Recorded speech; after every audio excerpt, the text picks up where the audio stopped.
अब हम सूरदास के दूसरे पद की ओर बढ़ते हैं। पिछले वाले पद में हमने देखा कि गोपियां अपने वाक चातुर्य के माध्यम से उद्धव को परास्त करने का प्रयास करती हैं। वो बहुत सारे ऐसे उदाहरण देती हैं जिसके माध्यम से उद्धव शांत रहते हैं। अब वो आगे क्या कहती हैं कि मन की मन ही मांझ रही, कि हम जो अपने मन की बात, मन यानी कि गोपियों के मन की बात मन में ही रह गई है। क्या कहती है कि जो बात, मतलब कौन सी बात, कि हम श्री कृष्ण से कितना प्रेम करते हैं, हम श्री कृष्ण की भक्ति में किस प्रकार लीन है, हम तो गुड़ की चीनी के समान है।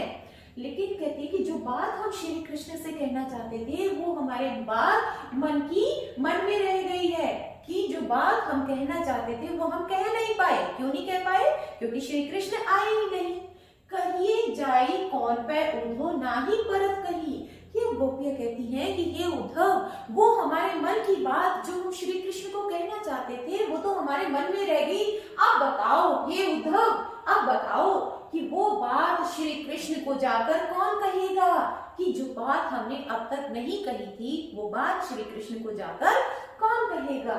अवधि आधार आस आवन की, इसमें देखो बच्चों ध्यान से देखना, इसकी शब्दार्थ के साथ साथ काव्य सौंदर्य भी हम इसमें देखेंगे।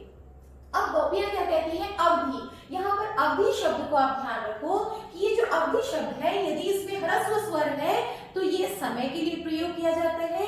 यदि इसी अवधि शब्द में दीर्घ स्वर आ जाता है तो वो एक भाषा बन जाती है। जैसे यहाँ पर मैं लिखकर दिखा रही हूँ आपको कि यहाँ पर अवधि, तो ये प्रयोग किया जाता है तो ये एक भाषा बन जाती है। और अगर इसी में हम ह्रस्व स्वर का प्रयोग करते हैं तो ये प्रयोग किया जाएगा समय के लिए। तो यहाँ पर गोपियां क्या कहती हैं कि अवधि आधार आसावन की, कि हमने वो समय, अवधि मतलब समय, किस आधार पर काटा था, कि हमें क्या थी? आस मतलब उम्मीद, आवन की, किसके आने की? श्री कृष्ण के आने की, कि हमें श्री कृष्ण के आने की उम्मीद थी और इसी उम्मीद पर ही हमने इतना समय काटा था। तन मन विथा सही, कि हम शारीरिक, तन मतलब शारीरिक, मन मतलब मानसिक, कि हम तन मन से व्यथा मतलब पीड़ा को सहन कर रही हैं।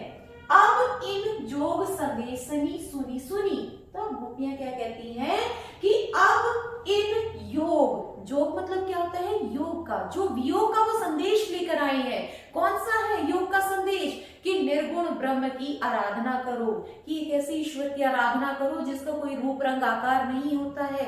तुम सगुण भक्ति को छोड़ दो, वो निर्गुण भक्ति का संदेश लेकर आए हैं।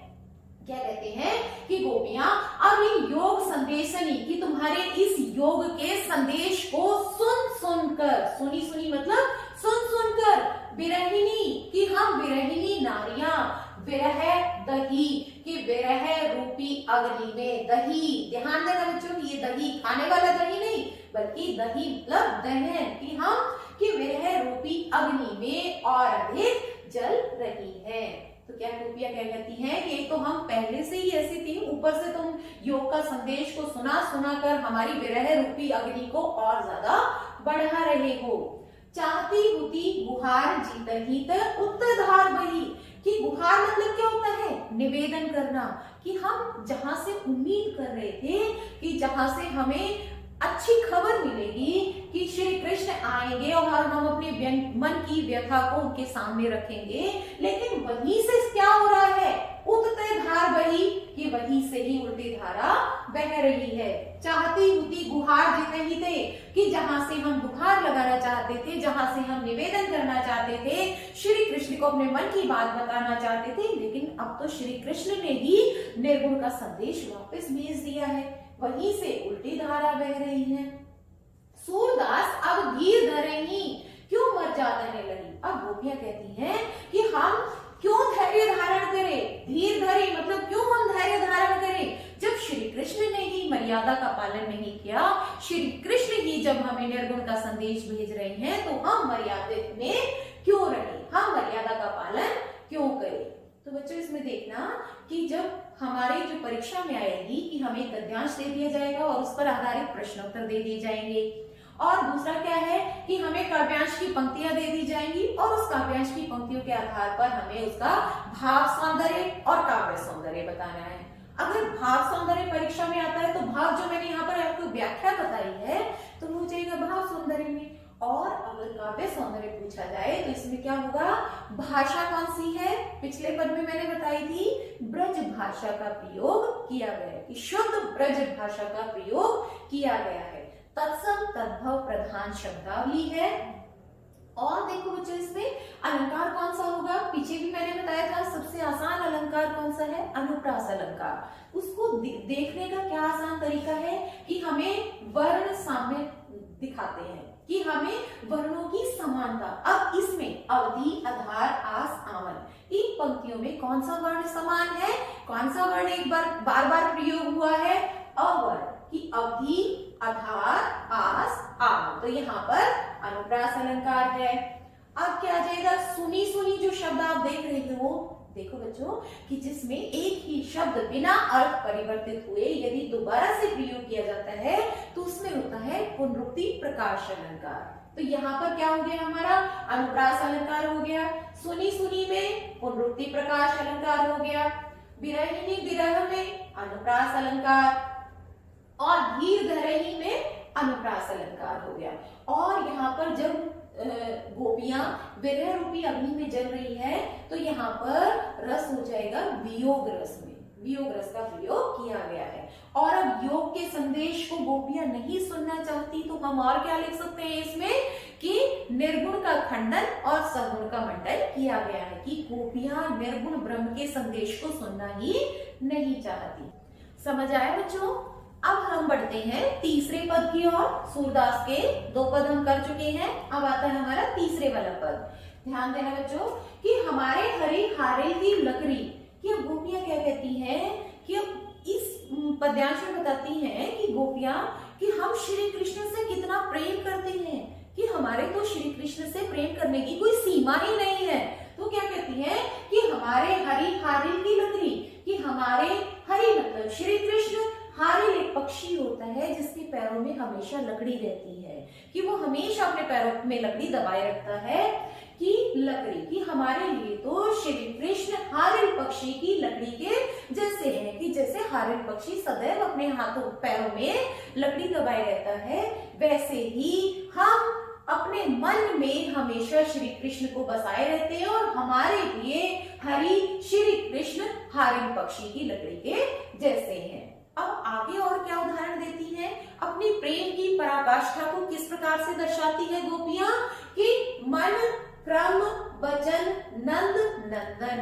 अब गोपियां क्या कहती हैं कि हम मन से, क्रम से यानी कि कार्यों से, वचन मतलब वचनों से, नंद नंदन बाबा नंद के पुत्र श्री कृष्ण को, और यह दृढ़ करी पकड़ी, कि हमने बाबा नंद के पुत्र श्री कृष्ण को दृढ़ता पूर्वक अपने हृदय में बसा रखा है, कि हम जब हमारे मन में भी श्री कृष्ण है, हम जो कार्य करते हैं उनमें भी श्री कृष्ण का ध्यान है, हम जो वाणी बोलते हैं उन वचनों में भी श्री कृष्ण है, तो हमने श्री कृष्ण को अपने मन में, कार्य में, वचनों में दृढ़ता पूर्वक स्थापित कर रखा है। और क्या कहती है गोपियां कि हम जागत सोवत स्वप्न दिवस निसी काने काने जकरी, कि हम जागते हुए, सोते हुए, और अब सो रहे हैं तो सोते हुए भी सपनों में, दिवस मतलब दिन में, निसी मतलब रात्रि में, काने काने जकरी, की श्री कृष्ण का नाम ही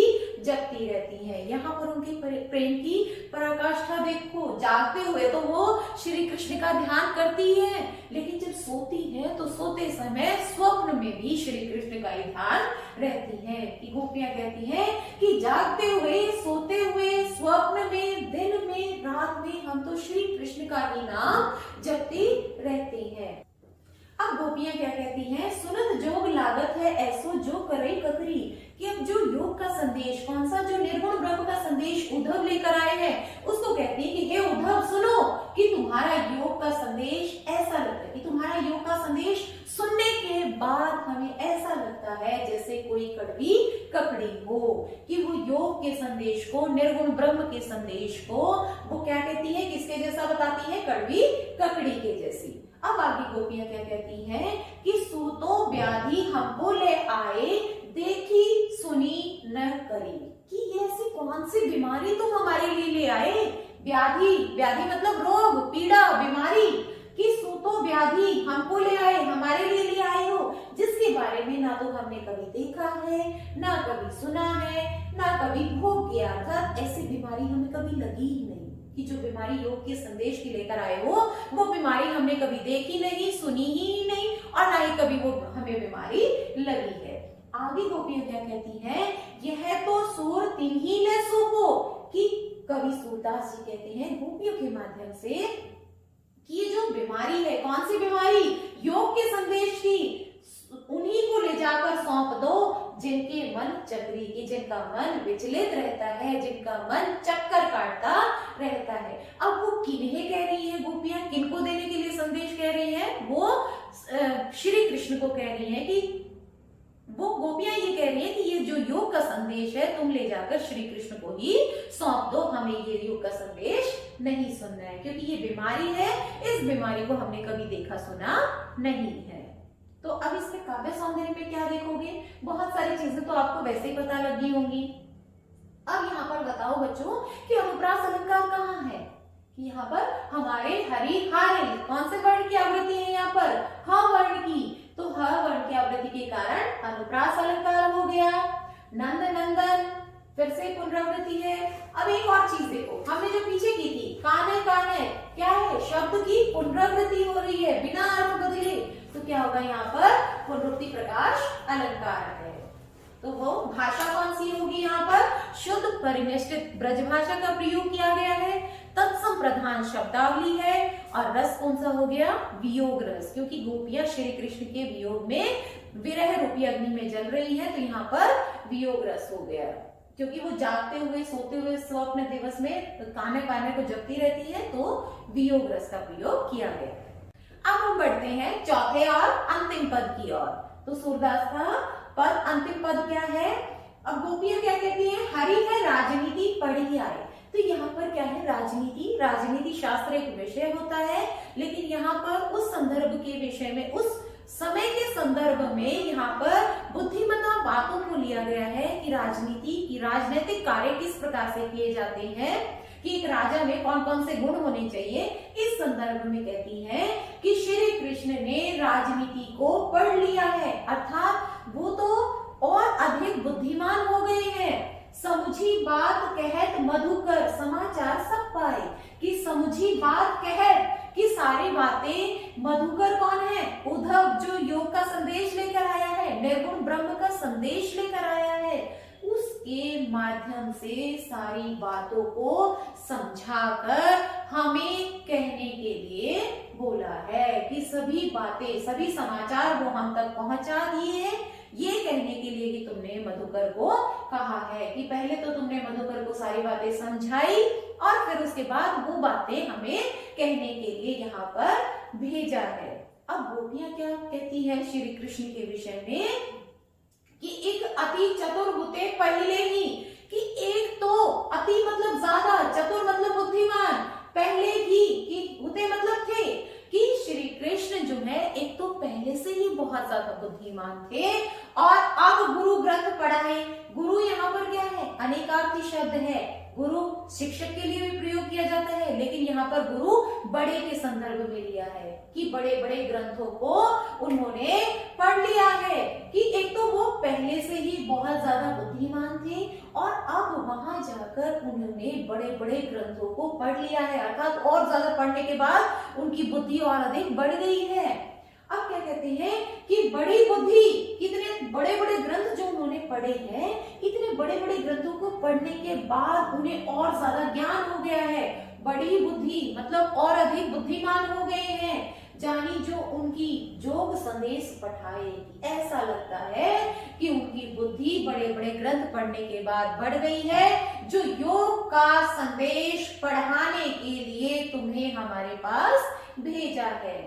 उद्धव भले लोग आगे की। अब गोपियां क्या कहती हैं कि हे उद्धव सुनो, हमारी बातों को ध्यान पूर्वक सुनो। क्या है, भले लोग कि जो हमारे आगे की कहने का तात्पर्य कि जो हमारे पूर्वज थे, जो हमसे पहले वाली पीढ़ी थी, वो बहुत भले मानुस थे। क्यों भले मानुस थे? वो क्या करते थे? वो परहित मतलब दूसरे की भलाई के लिए डोलत धाये घूमते फिरते थे। कहते हैं कि गोपियां कि ये उद्धव जो हमारे पहले के लोग थे वो बहुत भले मानुस थे, वो भले लोग थे जो दूसरों के हित के लिए घूमते फिरते थे। और अब अपने मन फेर पाइए। अब गोपियां क्या कहती हैं कि हम अपना मन तो दोबारा से प्राप्त कर लेंगी। कौन सा मन? चलत जो होते चुराए, कि जो मन श्री कृष्ण जाते हुए चुरा कर ले गए थे, हमारा मन भी अपने साथ ले गए थे, वो मन तो हम अपना दोबारा से पा लेंगे। तय क्यों आ रही थी करे आपन कि तुम क्यों अनैतिक आचरण कर रहे हो। अब उद्धव यहाँ पर अनैतिक आचरण क्यों कर रहे हैं? हमारी अनीति को छुड़ाकर, कि हमारे जो नैतिक व्यवहार है उसको छुड़वाकर तुम क्यों अनैतिक आचरण कर रही हो। कि हम जब श्री कृष्ण से प्रेम करती है तो हमें प्रेम करने दो। हम जब सगुण भक्ति कर रही है तो क्यों तुम हमारी सगुण भक्ति को छुड़वाकर हमें निर्गुण के रास्ते पर लेकर जा रहे हो, हमें सगुण के रास्ते पर क्यों नहीं चलने दे रहे हो। तुम अपना जो ये नैतिक आचरण, तुम जो ये अनैतिक आचरण कर रहे हो इसे अपने पास ही रहने दो, हमें अपने कार्य करने दो। राज धर्म तो यही सूर जो प्रजा जाही सहाई। अब क्या कहती हैं कि वो श्री कृष्ण को राजा का धर्म समझाना चाहती हैं कि राज धर्म तो यह है, कि राजा का धर्म तो यही है। क्या है? कि जो अपनी प्रजा को नहीं सताता है। जो राजा ही अपनी प्रजा को सताएगा तो उसका राजा बनने का क्या लाभ हुआ। अब कहते हैं कि यहाँ पर श्री कृष्ण राजा है और उन्हें राजा का धर्म निभाना चाहिए।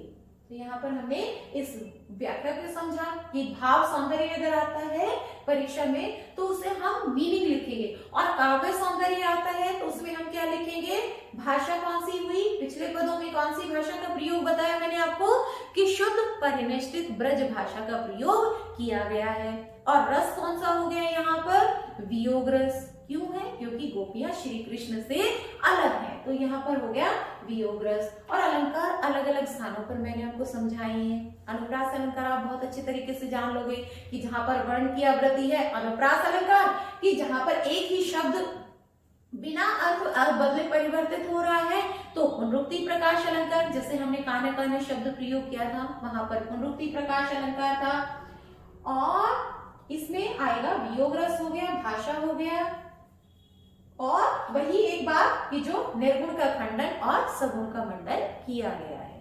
तो बच्चों यहाँ पर हमने भाव सौंदर्य और काव्य सौंदर्य को समझा, हमने व्याख्या को विस्तार पूर्वक समझा, और इसके साथ साथ हमने भाषा छंद अलंकार आदि को भी